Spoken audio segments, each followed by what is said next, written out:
A very good evening and welcome to RTV News in English. I'm William Evans, and these are some of the stories coming up in the headlines. Rwanda-Tanzania Joint Commission yields major deals in trade, agriculture and youth empowerment. While Rwanda Biomedical Center is carrying out a study to determine the national burden of skin cancer among people with albinism, amid its growing calls for cancer diagnosis at district hospitals. On the international scene, Cambodia calls for truce as border violence with Thailand claims over 30 lives.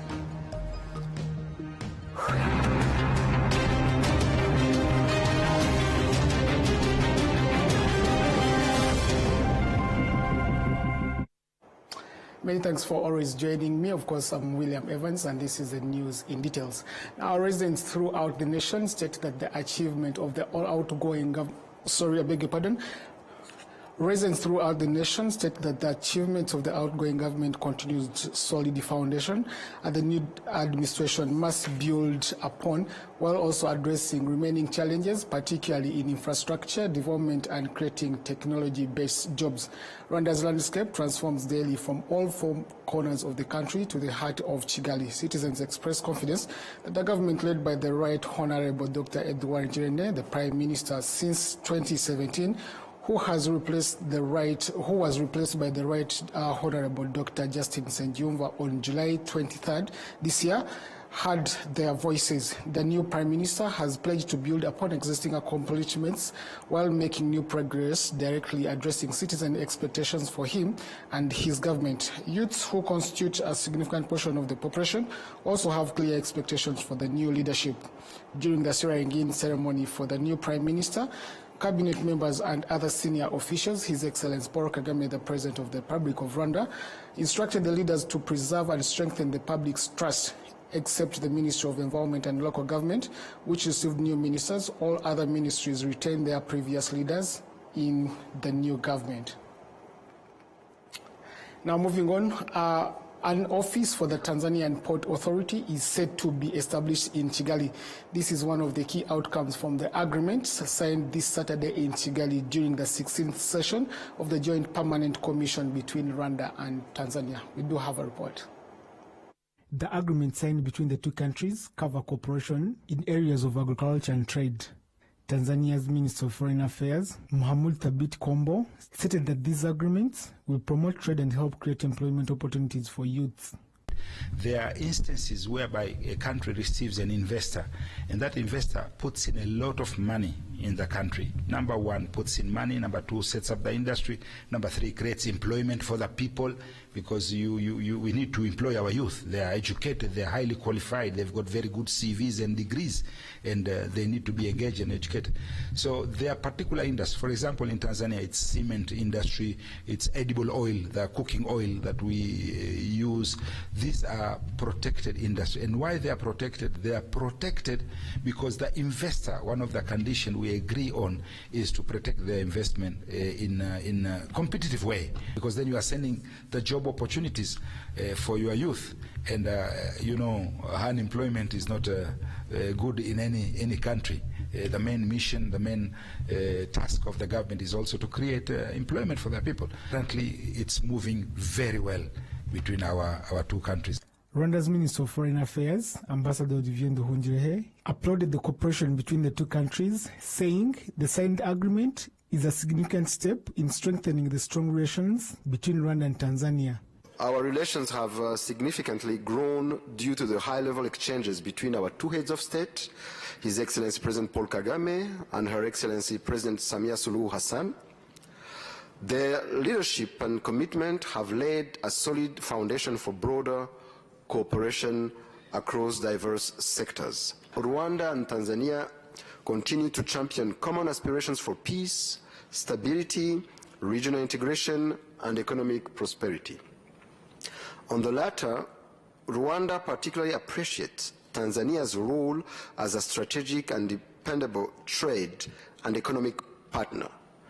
I often refer to Rwanda as a land-linked country which works closely with partners like Tanzania, notably through the Central Corridor and the Port of Dar es Salaam, currently facilitating over 70% of our trade.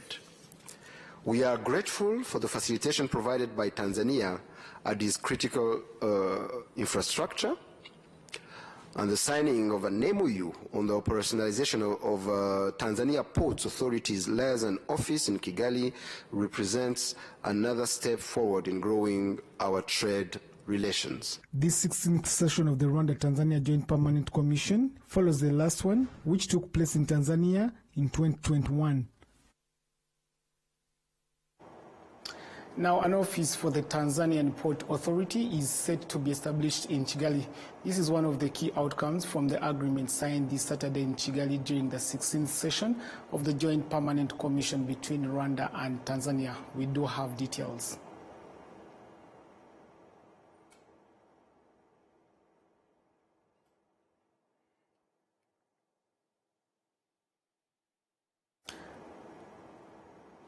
Sorry for that technical glitch. We are going to come back to that story later on.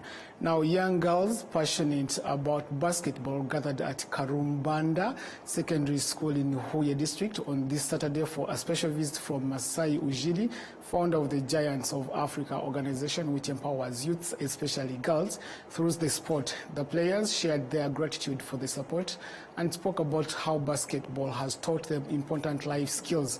The Giants of Africa program focuses on training and inspiring young people through basketball while helping them nurture their talent. Currently, it places strong emphasis on supporting girls, creating more opportunities for them to grow both on and off the court. Masai Ujili underscored this commitment, referring to the organization's guiding belief, when women win, we all win. The permanent secretary at the Ministry of Sports praised Giants of Africa for its meaningful contribution to the development of the sports in Rwanda through various initiatives. On Sunday, which is tomorrow, in Kigali, Giants of Africa is set to launch a festival expected to draw more than 300 youths from across different countries. Now to stories economic. Investors in Kigali's satellite cities are reporting strong growth, saying the ventures have not only yielded returns but also helped improve residents' access to essential services, boosting local productivity. According to the Ministry of Infrastructure, since 2017, satellite city development programs have resulted in the construction of 115 kilometers of paved roads, along with significant upgrades in other infrastructures. Among these urban centers, Bugesera stands out with rapid growth in both commercial and residential infrastructure. Residents in other satellite cities say they now access services locally that once required them to travel to Kigali. Entrepreneur Jean Korode Dadise Kanyambo is among those investing in Bugesera, where he developed affordable rental housing, and he notes that while Kigali was once a primary focus for real estate, satellite cities have emerged as promising investment destinations supported by government-backed urban expansion efforts. We don't want people to go far from their villages. That's why we invested here. So we provided jobs to different people, young women and men. If you can see, there are many people are here. So we pay them well.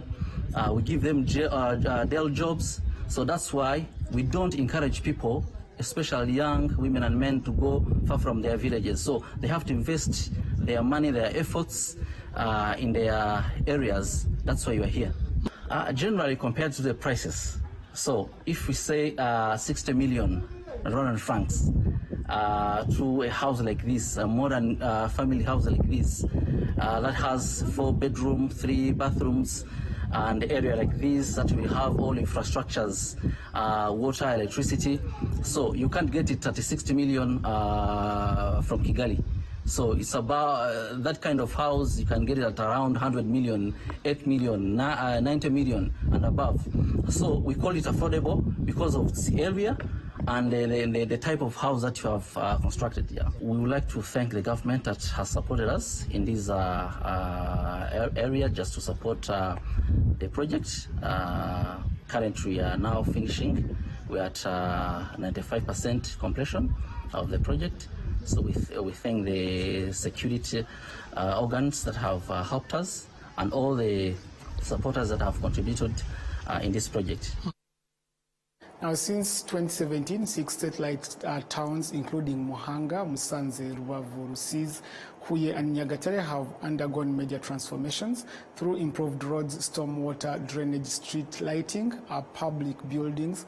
And Faustin Sengiumva, Urban Development Project Coordinator at the Ministry of Infrastructure, says these upgrades have significantly improved quality of life and access to services in growing urban centers. To date, the Satellite Cities program has delivered 115 kilometers of paved roads, 26 kilometers water drainage systems, and the government plans to extend these developments to additional towns surrounding Kigali as a part of a broader strategy to decongest the capital and stimulate regional growth. Now, women who took part in post-genocide healing initiatives are now playing a vital role in Rwanda's national building, using their experiences to empower youths and support trauma recovery. Their patriotism and dedication have led to the creation of community programs that help the next generation confront and overcome the lingering effects of the genocide against the Tutsi. In response to the devastating impacts of the 1994 genocide against the Tutsi, the Rwandan government implemented a range of measures to support national healing. At the same time, individuals took the initiative to launch grassroots organizations focused on trauma recovery and community restoration. One such example is the Santire Society Kilditie Kwese Hamwe, founded by 8 women and based in Kachiru sector, Gasabo district. The organization provides psychosocial support, educational assistance, and community engagement programs. Both parents and students supported by Kwese Hamwe speak highly of its contributions to building a brighter future for young Rwandans. Kaliste Kanamujire, Chief Advocacy Officer at the Private Sector Federation, praised the center's work and encouraged its leaders to continue inspiring youths, whom they described as nation's future pillars. Currently, Kwese Hamwe supports around 70 secondary school students, offering school supplies and covering tuition to help them stay in school and focused on their future. Now, residents in Ruramba sector in Nyaruguru district say that learning about Rwanda's liberation history strengthens patriotism, preserves national achievements, and motivates their role in development. Their comments came following a visit to the Liberation History Tourism Trail, starting at the Kajitumba border in Nyagatare district, where the first bullet of the liberation struggle was fired. Leading representatives from all the 101 sectors of the southern province, the group traveled to key sites including Nyagishonjezi Hill, where the late Major General Fred G. Sarwijema launched the liberation effort, and a bunker in Tagwagwe sector, once used by the President Paul Kagame, then RPA Commander-in-Chief. Medad Bashana of the Campaign Against the Genocide Museum explained how the RPA fought to end oppression and restore identity to all Rwandans. The 120-kilometer liberation trail passes through Nyagatare, Gicumbi, Burera, Gakenke, Musanze, Rulindo, and Gasabo districts. Despite traveling by vehicles, participants acknowledged it was nothing compared to the sacrifice of the liberation fighters who walked the path to freedom. Representatives of the Green Party from East African countries have expressed their interest in establishing the party's regional headquarters in Rwanda, citing the country's strong security and good governance. The announcement was made during a meeting held this Saturday in Kigali, where delegates from Rwanda, Uganda, Burundi, Kenya, and Somalia gathered to discuss the party's regional growth and coordination. Members emphasized that strategic collaboration and regular dialogue are essential to strengthening the Green Party's mission of democracy, environmental protection, and grassroots engagement across the region. The Green Party leader in Somalia praised Rwanda's transparency in governance and its inclusive political environment, saying Kigali would be an ideal location for the regional office. We don't want to use as a NGO to take the suitcase. That body is representing all East Africa. So that's why I put my proposal today after the break time. After long discussion and then after long run, we become successful, and Rwanda get good opportunity to be the hosting the headquarters of East African Green Parties. So it would be great. It shows that the democracy will moving in and sustainability in Rwanda, and we're thankful the Rwanda government and the political parties are showing that in the world that there is a real democrat in Rwanda. Dr. Frank Habineza, leader of the Green Party in Rwanda, supported the idea, noting that hosting the regional headquarters would benefit both party members and the Rwandan public by enhancing collaboration and visibility. Now, people living with albinism are calling for the development of specialized doctors in district hospitals who can screen and diagnose skin cancer early so they can access timely treatment. We do have a report. Medical experts say that people with albinism are at a higher risk of developing skin cancer. Dr. Tewoneste Munanira, head of cancer division at RBC and a cancer specialist at Rwanda Military Hospital in Kanombe, affirms this. Albinos people are at high risk of developing skin cancer. All the time their skins are exposed to radiation. People with albinism report that early access to specialized care remains a challenge, especially in rural district hospitals, where there are no doctors trained to detect and treat the skin cancer that commonly affects them. I would like to suggest that we are given specialized doctors near us in health centers and district hospitals so that in case of any issues, you can get treatment before it is too late.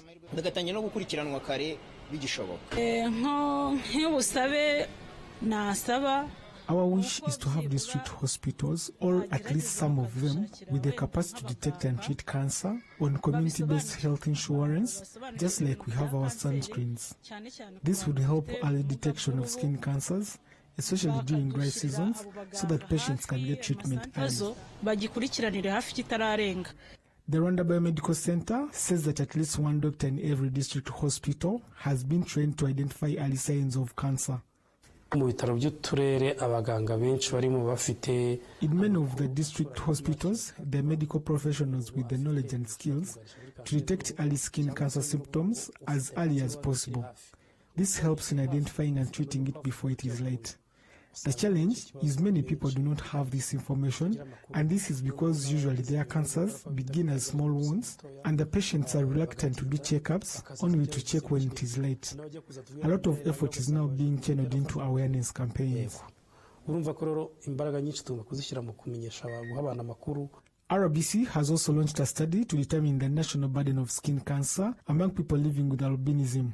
The findings of this study are expected next year. Now, to more news, we bring you an extract from The Password, hosted by Enora Gladys, who had an interesting conversation with a Nigerian entrepreneur whose story proves that it is never too late to start or to succeed. Take a look. Hello and welcome back to another inspiring edition of The Password, where we get a chance to dive into a life of young people, or even inspiring people to the young people, so that they can go and learn from their journey to become better people. And right on my left side, I have Dr. Edward Addison from Nigeria. Welcome to the studio, sir. How are you? Nice to meet you. Nice to meet you too, sir. It's of a great privilege to be having you here, and you know, having a short episode with you to share experience in Rwanda and also share your password to the young people. Why not? It's been a pleasure. Okay, yes. Actually, I would like to know, since when did you start coming in Rwanda? Well, I've been coming to Rwanda for about 14 years now. So it's a home away from home, really. Yes. So I mean, so far for now, you already even know you can, you know, greet me in Kinyarwanda. You can. Yeah, I can say amahuru. What's amahoro then? Hello. Hello. Actually, amahoro, we may say that it's peace. Oh, peace. Yeah, but in a greeting of shalom, exactly. Something like that. Yeah, and I would like to know in the first place, we know you as an entrepreneur, but you own a title of a doctor. Can you just share with us maybe your journey to up to when you began to be called a so-called doctor today? Right. Okay. Great. That's interesting. Well, I was born in London to Nigerian parents, and education in Nigeria is very important, or to Nigerian parentage. And so, after several years in medical school, I decided to follow my calling, and I eventually did a bachelor's in theology from the University of Liverpool, a master's in theology from Spurgeon's College, which is University of Wales, and then I did a doctorate from King's College, London. Yes. You know. Awesome. That's one of an inspiring journey, because when you just take commitment to your studies, we always know that something is going to be coming back to you as the sacrifices that you made. I would like to know, how do you find the country so far? Because if it's already been like 14 years, it means that something unique maybe you found in the journey, in everything. How do you find the country so far? How would you maybe recommend it to other countries, or maybe other people from Nigeria? Yeah, I think, I mean, I was just telling someone here, when I used to come earlier on, there weren't that many cars and there wasn't much traffic. But now there is, which shows progress, because people are buying cars economically, and it's just wonderful to see the overall development that has taken place in the country. And it all stems, a lot of what I do is in leadership now, and as you know, everything rises and falls around leadership. And so because you have excellent leadership in the country, you know, you're seeing the progression economically, you know, physically, and just in various areas of life where people are growing. And it's always good to see buildings going up, shopping malls, and the young people themselves being very entrepreneurial because of the environment. You can only be as good entrepreneurially as the environment provides you, and so this environment in Kigali or Rwanda provides that sort of environment. So I always say I'm an ambassador for Rwanda in terms of telling people to come over here and see what's being done, especially in other African nations can learn a lot from what's transpired here. Sure. Talking about the young entrepreneurs in Rwanda, have you already maybe met some of them, collaborated and even worked together with them? Well, I do a lot of training and consultation, so I meet them by virtue of speaking on leadership or entrepreneurship and mentoring. I've got a couple of people. I have an organization called Leadership Matters Institute, and we mentor young people. So I have a couple of Rwandan young men who are part of that organization that I provide mentorship for.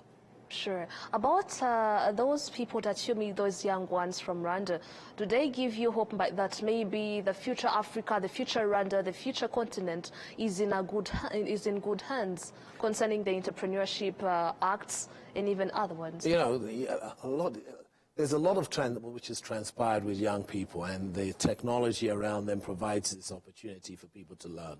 And so I find that a lot of young people I encounter in Rwanda are very technologically savvy, and that provides a means for them to continue to learn, to gain knowledge and wisdom in the entrepreneurial space. And as I said, your government provides a lot of support for people in that environment. I think I spoke at the African University last year and met some young people, and they're very sharp. And I know they come from different places in Africa, but it provides a space to say that there's hope with these young people. The ones I've met are very intelligent and seem to know what they want to do. And with the right sort of guidance and mentorship, we can only hope for the best here and in Africa. Sure. Today's young people have a lot of distractions that may hinder them to become the biggest people with biggest profiles in the future. What advice would you like to share with them? Well, I'll share the advice my parents shared with me. You know, stay on the straight and narrow path. Education's important. You cannot beat an educated mind. Glean all the knowledge you can from education and from people who you think can mentor you. And if you do those things, you stand a good chance in a world which is fast changing around us. So education, great mentorship, and a great amount of discipline, mix those together and you stand a chance of succeeding in life. Sure. As a last question to you, I'd like to know, our show is named The Password, and what is your password in your normal life, the one that you use to become a doctor today, an entrepreneur that we see as Dr. Edward? I think the most important thing is I think I have the 3 Ds: determination, dedication, and discipline. So those are my 3 passwords: determination, dedication, and discipline. Interesting conversation right there with Enora Gladys. Now, the password airs every Monday and Wednesday at exactly 1:30 p.m. rather, and be sure to watch the full episode. For now, we take a break and return with international news.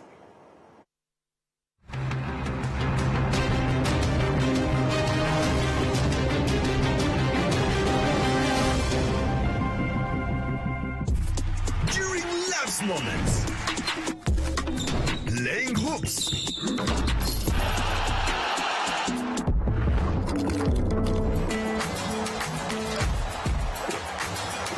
giving away,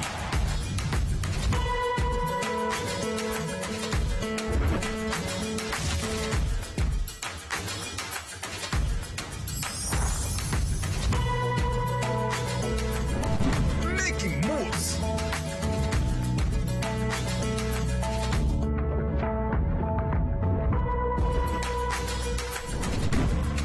breakfast with family.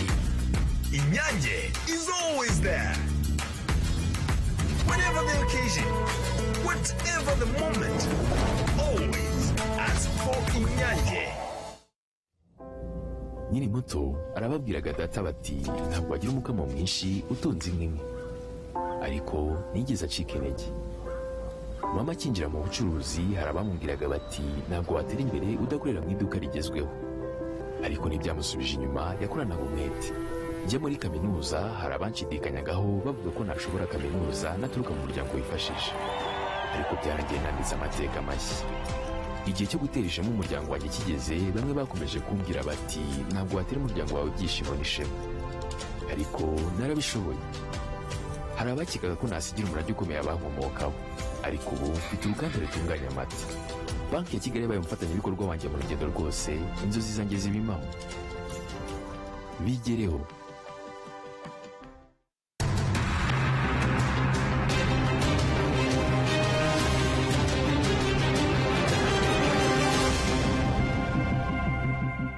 Welcome back from that very short break. Now on the international scene, as cross-border fighting between Cambodia and Thailand intensifies, claiming over 30 lives, Cambodia is calling for an immediate truce and peaceful negotiations, an offer Thailand has yet to respond to, while continuing to reject outside mediation. BBC has the details.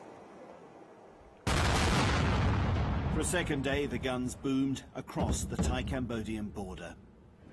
This is a Thai artillery unit.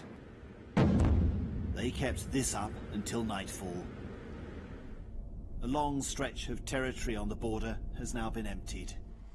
On a 1-hour drive, we hardly saw a soul. But in among the trees, in schools and temples, there are now thousands of Thai soldiers.